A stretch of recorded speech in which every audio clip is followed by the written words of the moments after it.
Europe. Europe 1. Voici Nicolas Canteloup.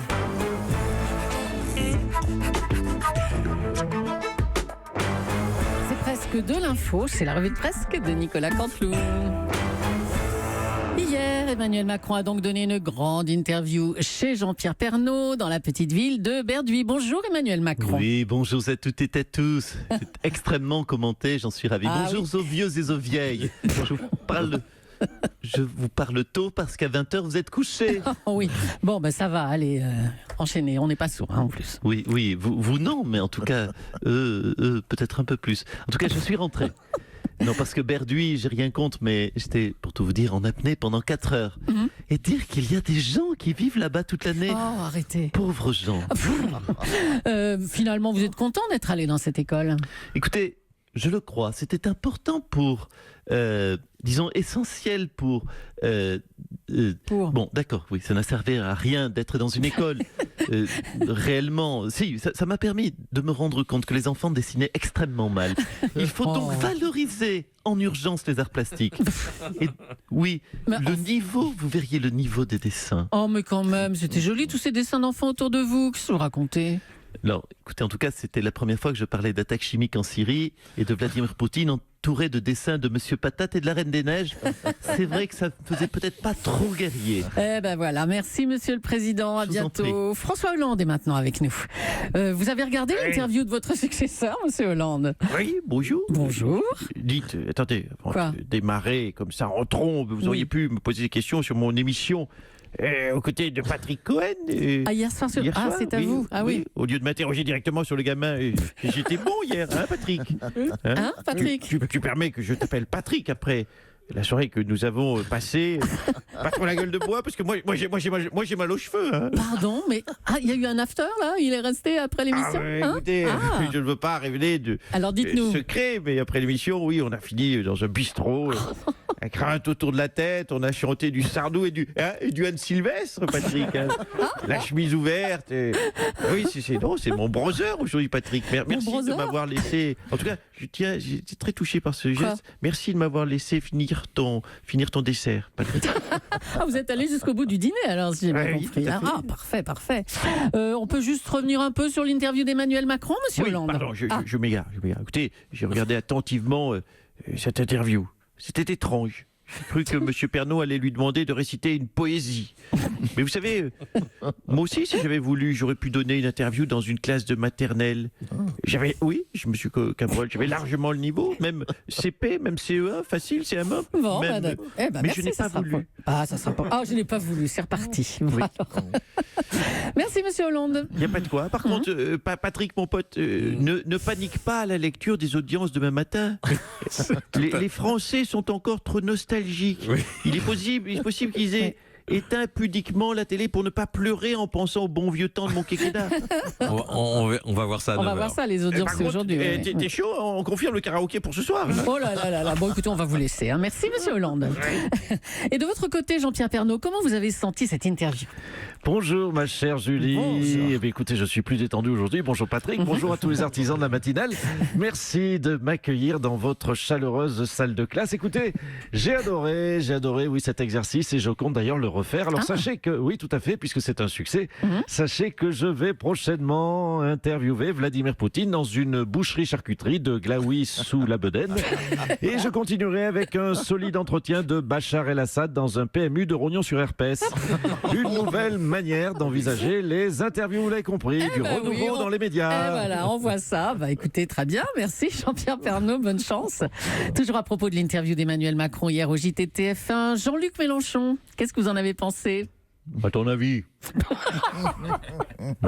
Ridicule. Pour faire face aux contestations qui secouent notre pays, des vraies contestations, notre bon monarque, monsieur Emmanuel Macron Ier, n'a rien trouvé de mieux que de choisir le JT de Jean-Pierre Pernaut. Un niveau de prise de risque, excusez-moi. C'est comme si le champion du monde de boxe, la Tony Yoka, remettait son titre en face de Philippe Croison. Franchement. Bon, c'était une manière de s'adresser en particulier aux seniors, échaudés par la hausse de la CSG. Ah oui, donc d'accord, donc il choisit le média selon le message qu'il a délivré. Alors donc face à la grogne des paysans, il va faire quoi? Hein, l'amour est dans le pré, c'est ça? Hein, répondre à Karine Le Marchand sur une meule de foin. Et sa réforme de la SNCF, il va la présenter dans quoi? Dans le plus grand cabaret du monde de Monsieur Sébastien, hein, le grand magicien qui fait disparaître les acquis sociaux.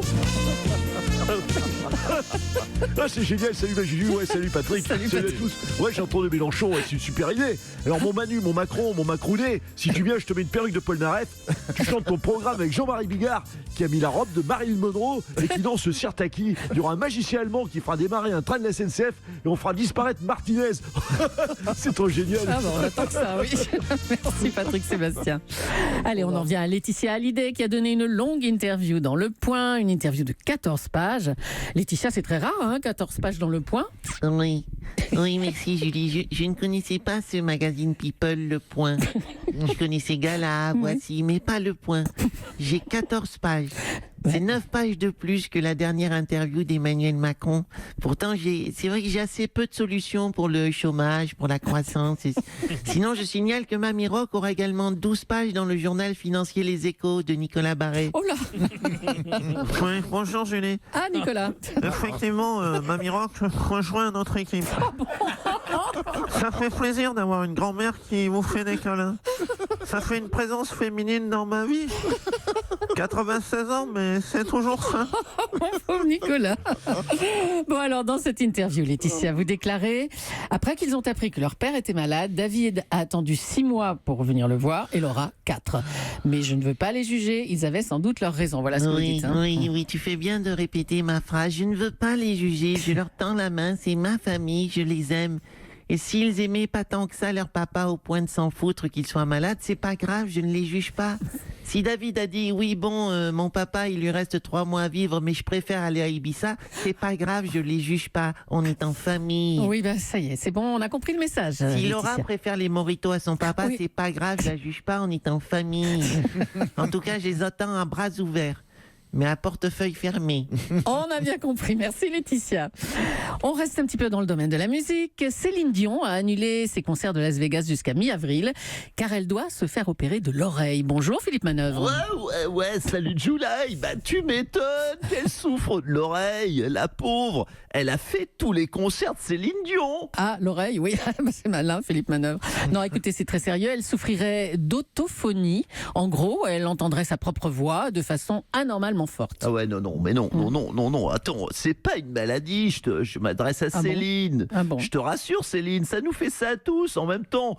Quand tu gueules à 200 décibels dans une sono de 2 fois 30 000 watts, tu m'étonnes que ça sonne pas vraiment berceuse. Ça bourdonne un petit peu après. Allez Céline, retourne chanter, t'as rien du tout. Merci Philippe Manœuvre. Allez, on va faire un petit tour à Notre-Dame-des-Landes où les expulsions se sont officiellement terminées, mais des opérations de déblaiement sont toujours en cours. Gérard Collomb, vous êtes sur place, comment ça se passe ? Écoutez, bonjour, chère Madame Julie. Effectivement, je suis sur site, sur secteur, comme on dit dans la gendarmerie. Jusqu'à présent, tout s'est bien passé. Il ne reste plus qu'une petite poignée de récalcitrants qui montent des barricades. Et d'ailleurs, allez, il faut partir maintenant, messieurs. Sortez les mains en l'air, s'il vous plaît, ou les mains à la taille, éventuellement. Ah, Monsieur Collomb. Ah, le voilà. Jamais je ne bougerai, ou alors je ne m'appelle plus Jean Lassalle. Et je suis ici pour aider mes amis qui vivent dans les bois. Jean, je te reconnais, ne fais pas le con, pense à ta famille. Repose cette motte de terre. Tu as perdu la bataille de Ganou de toute façon. L'un de nous deux est de trop, Jean, dans cette ZAD. Quitte la ville, toi et ta bande de chevelus, c'est le conseil que je te donne. Et on ne vous fera aucun mal, promis. Eh bien, si tu es tien, viens nous déloger. Monsieur Collomb, nous on peut tenir le siège plusieurs mois. On peut manger des champignons, de la sade de lichen. On peut croquer des scarabées et des chenilles. Pour les protéines, c'est important, les chenilles. Alors, jamais tu m'entends, Gérard. Nous ne partirons. Ah, Jean, franchement, le monde se se divise en deux. Ceux qui restent dans la ZAD et ceux qui quittent la ZAD. Toi, sois raisonnable, quitte la ZAD. Ah, si tu le prends comme ça, monsieur Collomb, tu ne me laisses pas le choix. Alors, je prends la décision définitive, la plus terrible. Aimé, Alphonse, Ludovic, au pied. Vous êtes l'élite de mes troupes de combat. Voyez le monsieur en face, là, qui n'a pas de coup. C'est une truffe. Vous savez ce qu'il vous reste à faire? À l'attaque! Oh mon Dieu, il nous envoie les sangliers. Madame Julie, à l'aide, à moi la cavalerie, mon Dieu. Mais quel western! Eh ben, c'est pas fini à Quel Notre-Dame-des-Landes. duel, quel western, effectivement. Nicolas Canteloup en direct. Merci à vous, Nicolas. Europe 1.